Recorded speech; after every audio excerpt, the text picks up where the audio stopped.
Jose Rizal, the pen that awakened a nation. Once upon a time, in the peaceful town of Calamba, Laguna, a child was born who would change the fate of a nation. It was June 19th, 1861, when Jose Protasio Rizal Mercado y Alonso Realonda opened his eyes to the world. Jose was not like other children. From an early age, he showed signs of brilliance. At just 3 years old, he was already reading, and by 5, he could write. His mother, Teodora Alonso, was his first teacher, and she nurtured his love for learning. As Jose grew older, he excelled in school. He studied at the Ateneo Municipal de Manila, where he graduated with highest honors. Later, he enrolled at the University of Santo Tomas to study medicine, but he was disappointed with how Filipinos were treated by the Spanish authorities and educators. Seeking better education and freedom of thought, he made a bold decision to study abroad.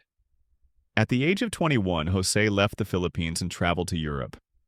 There, he studied in Madrid, Paris, and Heidelberg, earning degrees in medicine and philosophy. But more than anything, he observed, he listened. He learned about the rights and dignity of people, and most of all, he wrote. In 1887, Jose published a novel called Noli Me Tangere, Touch Me Not. It told the story of a society suffering under the cruelty of Spanish friars and corrupt officials. It was fiction, but everyone knew it spoke the truth. The book was banned in the Philippines, but it spread like wildfire.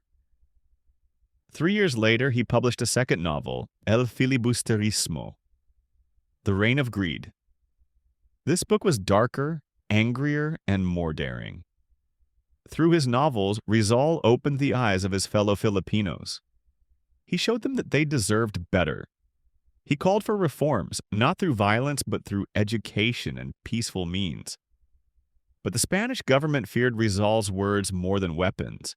They accused him of inciting revolution. In 1892, he was exiled to Dapitan, a remote town in Mindanao. Yet even in exile, Rizal continued to serve his people.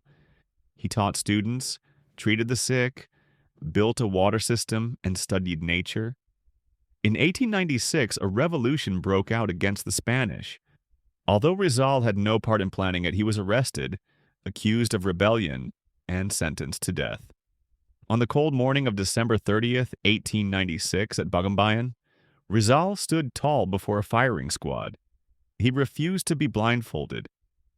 In his final moments, he turned to face the morning sun. As the shots rang out, he fell to the ground, a martyr for his country. But Rizal's death was not the end. It was a beginning.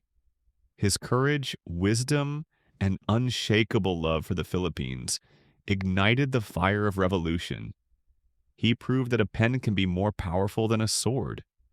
Today, Dr. Jose Rizal is remembered as the national hero of the Philippines, not because he fought with weapons, but because he fought with truth.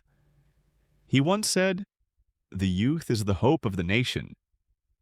And with his life, he gave every Filipino a reason to hope and a reason to rise.